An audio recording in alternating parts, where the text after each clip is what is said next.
Welcome back. I'm N.S. Lavanya, Assistant Professor, Department of English, KCS Kasinadar College of Arts and Science.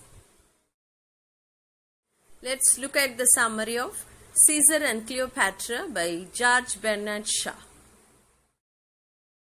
Caesar and Cleopatra is a play written in 1898 by George Bernard Shaw that depicts a fictionalized account of the relationship between Julius Caesar and Cleopatra. It was first published with Captain Brassbound's Conversion and The Devil's Disciple in Shaw's 1901 collection, Three Plays for Puritans. It was first performed in a single staged reading at Newcastle upon Tyne on 15 March 1899 to secure the copyright. The play was produced in New York in 1906 and in London in 1907. The play has a prologue and an alternative to the prologue. The prologue consists of the Egyptian god Ra addressing the audience directly as if he could see them in the theatre. He says that Pompey represents the old Rome and Caesar represents the new Rome. Gods favored Caesar, according to Ra, because he lived the life they had given him boldly. Ra recounts the conflict between Caesar and Pompey, their battle at Pharsalus, and Pompey's eventual assassination in Egypt at the hands of Lucius. In an alternative to the prologue, the captain of Cleopatra's god is warned that Caesar has landed and is invading Egypt. Cleopatra has been driven into Syria by a brother Ptolemy, with whom she is vying for the Egyptian throne. The messenger warns that Caesar's conquest is inevitable and irresistible. A Nubian watchman flees to Cleopatra's palace and warns those inside that Caesar and his armies are less than an hour away. The gods, knowing of Caesar's weakness for women, plan to persuade him to proclaim Cleopatra, who may be controllable, Egypt's ruler instead of Ptolemy. They try to locate her, but are told by Cleopatra's nurse, Flatatita, that she has run away. Act 1 opens with Cleopatra sleeping between the paws of a sphinx. Caesar, wandering lonely in the desert night, comes upon the sphinx and speaks to it profoundly. Cleopatra wakes and, still unseen, replies. At first Caesar imagines the sphinx is speaking in a girlish voice. Then when Cleopatra appears, that he is experiencing a dream, or if he is awake, a touch of madness. She, not recognizing Caesar, thinks him a nice old man and tells him of her childish fear of Caesar and the Romans. Caesar urges bravery when she must face the conquerors, then escorts her to her palace. Cleopatra reluctantly agrees to maintain a queenly presence, but greatly fears that Caesar will eat her anyway. When the Roman guards arrive and hail Caesar, Cleopatra suddenly realizes he has been with her all along. She sobs in relief and falls into his arms. Next, Act 2. In a hall on the first floor of the royal palace in Alexandria, Caesar meets King Ptolemy, aged 10, his tutor Theodotus, very aged, Achilles, general of Ptolemy's troops, and Pothinus, his guardian. Caesar greets all with courtesy and kindness, but inflexibly demands a tribute whose amount disconcerts the Egyptians. As an inducement, Caesar says he will settle the dispute between the claimants for the Egyptian throne by letting Cleopatra and Ptolemy reign jointly. However, the rivalry exists because even though the two are siblings and already married in accordance with the royal law, they detest each other with a mutual antipathy, no less murderous for being childish. Each claims sole rulership. Caesar's solution is acceptable to none, and his concern for Ptolemy makes Cleopatra fiercely jealous.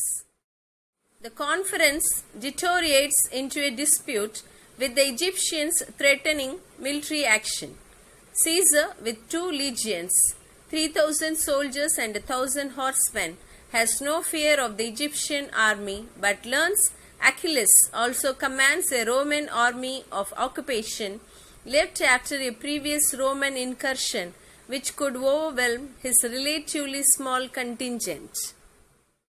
As a defensive measure, Caesar orders Rufio, his military aide, to take over the palace, a theatre adjacent to it, and Pharos, an island in the harbour accessible from the palace via a causeway that divides the harbour into eastern and western sections.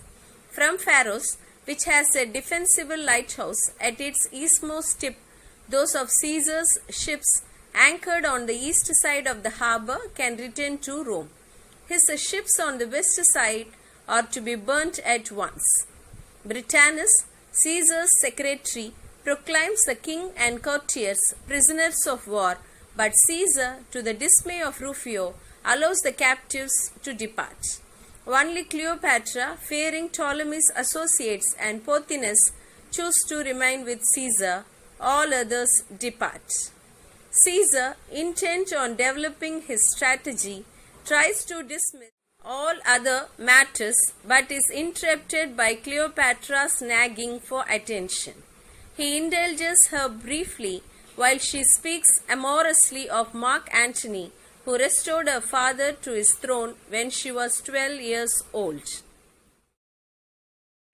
Her gushing about the youth and beauty of Mark Antony are unflattering to Caesar, who is middle-aged and balding. Caesar, nevertheless impervious to jealousy, makes Cleopatra happy by promising to send Mark Antony back to Egypt. As she leaves, a wounded soldier comes to report that Achilles with his Roman army is at hand and that the citizenry is attacking Caesar's soldiers. A siege is imminent. Watching from a balcony, Rufio discovers the ships he was ordered to destroy have been torched by Achilles' forces and are already burning. Meanwhile, Theodotus, the savant, arrives distraught, anguished because fire from the blazing ships has spread to the Alexandrian library. Caesar does not sympathize, saying it is better that the Egyptians should live their lives than dream them away with the help of books. As a practicality, he notes the Egyptian firefighters will be diverted from attacking Caesar's soldiers. At scene's end, Cleopatra and Britannicus help Caesar don his armor and he goes forth to battle. Act 3. A Roman sentinel stationed on the quay in front of the palace looks intently across the eastern harbour to the west for activity at the Pharos lighthouse, now captured and occupied by Caesar. He is watching for signs of an impending counter-attack by Egyptian forces driving via ship and by way of the Heptastadion, a stone causeway spanning the 5 miles of open water between the mainland and Pharos Island. The sentinel's vigil is interrupted by Flatatita and Apollodorus the Sicilian, accompanied by a retinue of porters carrying a bale of carpets, from which Cleopatra is to select a gift appropriate for Caesar. Cleopatra emerges from the palace, shows little interest in the carpets and expresses a desire to visit Caesar at the lighthouse. The sentinel tells her she is a prisoner and orders her back inside the palace. Cleopatra is enraged and Apollodorus, as her champion, engages in swordplay with the sentinel. A centurion intervenes and avers Cleopatra will not be allowed outside the palace until Caesar gives the order. She is sent back to the palace where she may select a carpet for delivery to Caesar. Apollodorus, who is not a prisoner, will deliver it since he is free to travel in areas behind the Roman lines. He hires a small boat with a single boatman for the purpose. The porters leave the palace bearing a rolled carpet. They complain about its weight, but only Flatatita, suffering paroxysms of anxiety, knows that Cleopatra is hidden in the bundle. The sentinel, however, alerted by Flatatita's distress, becomes suspicious and attempts unsuccessfully to recall the boat after it departs.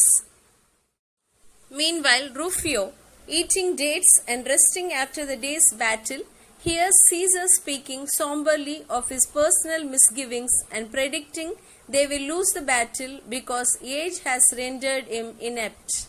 Rufio diagnoses Caesar's woes as signs of hunger and gives him dates to eat. Caesar's outlook brightens as he eats them.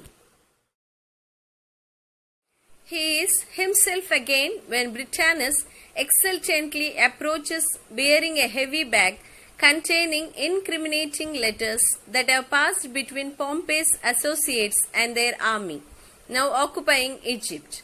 Caesar scorns to read them, deeming it better to convert his enemies to friends than to waste his time with prosecutions. He casts the bag into the sea. As Cleopatra's boat arrives, the falling bag breaks its prow and it quickly sinks, barely allowing time for Apollodorus to drag the carpet and its queenly contents safe ashore.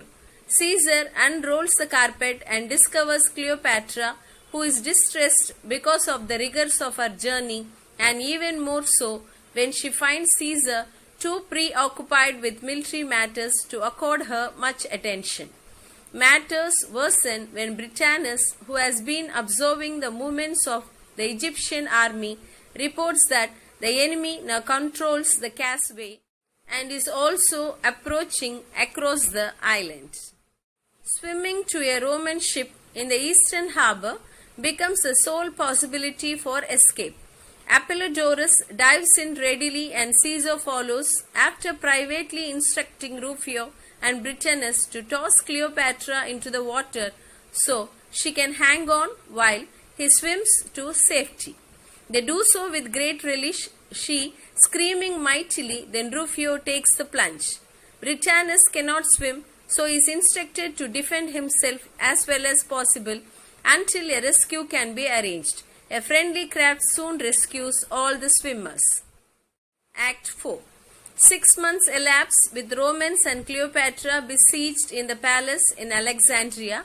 Cleopatra and Pothinus, who is a prisoner of war, discuss what will happen when Caesar eventually leaves and disagree over whether Cleopatra or Ptolemy should rule.